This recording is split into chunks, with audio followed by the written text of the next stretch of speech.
Prostitution operates in cities, but would you want a brothel right next door to your house? Tonight, CBS 5 Investigates Anna Werner uncovers the new base of operation for the sex industry, residential neighborhoods. Across San Francisco's Sunset District, at all hours of the day, on 34th, different men were coming out of the house.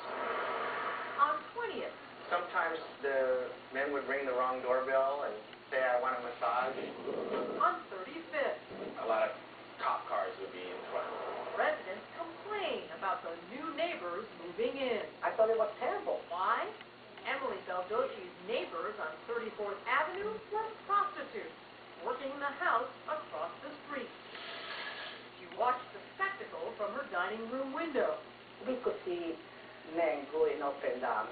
And the girls, the ones working there. I feel sorry for them because they are so young. Residents say it's all way too close. It was 2 doors away, and my children and the other children on the street play. Right here in family neighborhoods is not the right place. Yeah. San Francisco police say, It's growing. It's becoming more and more pervasive.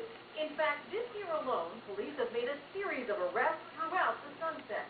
In April, in the 1700 block of 25th Avenue. In May, in the 1400 block of Irving Street. In September, in the 1200 block of 34th.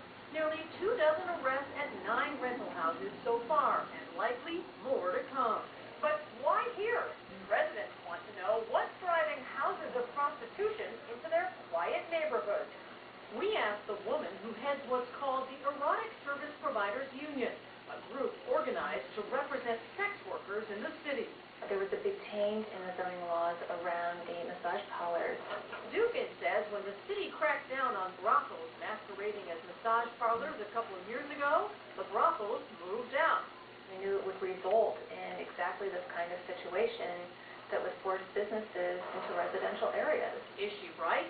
Joe Shadler of the FBI says, we have seen the conditions become such in the city that it makes it difficult for these folks to operate, massage parlors. And what we've seen is they've been going out then into the residential areas and operating smaller outfits in either private residences or an apartment complex.